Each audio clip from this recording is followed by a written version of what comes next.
Hello and welcome to the Monarch Football Show with head football coach CJ Goss. I'm your host, Paul Brown. Welcome back to the show, Coach. This past week, the Monarchs traveled to Danville, Virginia, and lost to the Everett Cougars 41-33. Now, Coach, what do you feel like was the difference in this game? Well, we had a little trouble getting our momentum going. And, to start the game, we spotted them 21 points. And it's hard to win a football game when you're down 21-0. And, our offense right now isn't built to close a deficit like that. And I think we struggled and we ran out of time. Now, offensively, though, the Monarchs put up a season-high 597 yards. Now, how has the offense improved since week one? Well, I think our offense has improved, but I think we found loopholes in the Everett defense. I think that, you can have as many yards as you want. If you can't put the ball in the end zone, then you're not going to win the football game. And that seemed to be our struggle. And our red zone offense has struggled all season long. And, it's been a problem and it ended up biting us in the end. I'm happy that we put up those type of yards, but, again, it was, Everett had some downfalls on defense. We exposed them, but we did run out of time and, we didn't get the job done in the end. Now, bringing up that red zone problem, week to week, what are some things you guys have been doing to help improve the red zone efficiency? Well, getting down in the red zone, offensively or defensively is a mentality. Offensively, you've got to be in the mentality that, we're going to score and nothing's going to stop us. Defensively, your back's against the wall. It's like you're in a dark alley, as I tell the team, and you got to fight your way out. And on both sides of the football, we've struggled a little bit in the red zone. And again, it hurt us on Saturday, but all things to improve on. To me, it's easily fixable. It's just got to be a mentality, and it's something you have to coach to week in and week out. And talk about mentality. The Monarchs were also penalized 13 times this game. Do you think that's more of a mental thing or more of a disciplinary issue? And what are the Monarchs doing moving forward as far as cutting back on the penalties? Well, this is the first game that I was really, really, discouraged in the fact that, we did have as many penalties as we did. I'll never fault a guy for an overly aggressive penalty. But, with some of the juniors and seniors, they committed penalties that, they just had to, you got to know when to pull back a little bit.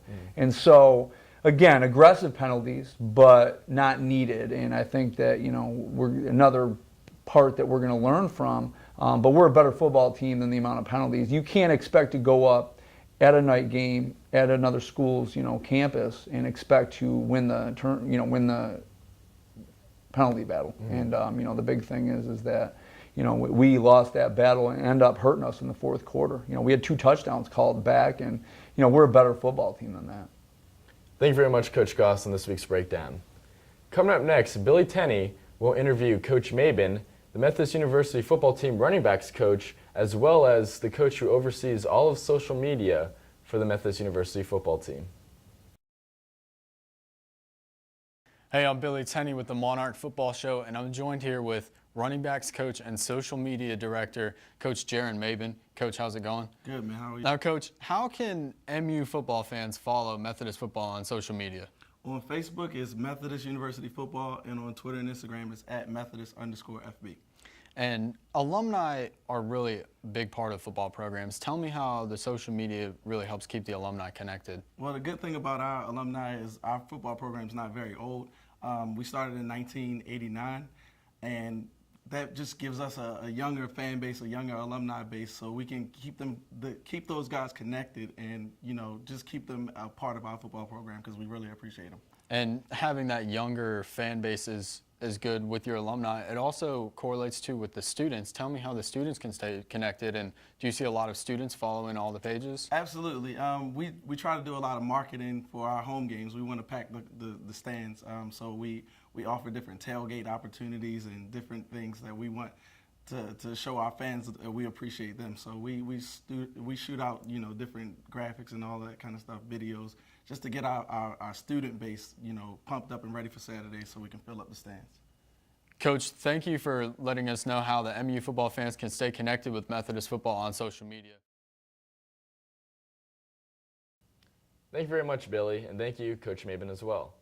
Be sure to follow MU Football on Instagram as well as Twitter for live updates, stats, and many more.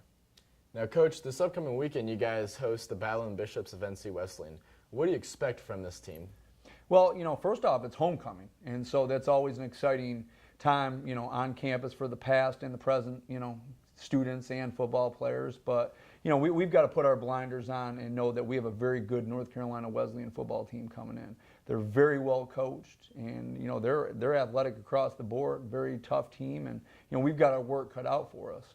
The biggest thing with our approach is we're gonna put our blinders on, lose sight of the fact that it's homecoming and all the distractions. Sometimes a homecoming game can be more distractions than it can be focus. And our guys are planning on having a good week of practice, and we're going to approach it and be ready to play a football game. But Wesleyan's a very good team, and we expect them to be on their game. I mean, it's an in-state rivalry, and again, they're a very good team, and we got to be on our game to be able to go out there and pull out the W. Now, with it being homecoming and also a conference game, it's such a crucial game. So how, you said with the homecoming hype, now how do you get the players to kind of settle down with all the hype going on throughout the week at the school? How do you guys go about that as a staff to kind of get the players in the right mindset? Well, it starts with me and it trickles down through the assistant coaches, but we're very focused coming off our last game. And so I don't think there's a whole lot that we have to do to get the guys focused, to put our blinders on and not be, affected by the distractions. Now come game time, it's a little different story. Some of those guys who haven't been a part of it haven't been a part of a homecoming, at Methodist University, and we're expecting a big time, crowd, big time events going on and a lot of things going, but in there we got to play 60 minutes. Thank you very much, Coach Goss, and what to look forward to this upcoming weekend, and as always, good luck. And if you can't catch the game, go to mumonarchs.com to catch a live stream of the game, but if you're in town, make sure you come out and support the Monarchs. I'm your host, Paul Brown, and joining us, like always, is head coach CJ Goss. Have a good one, folks.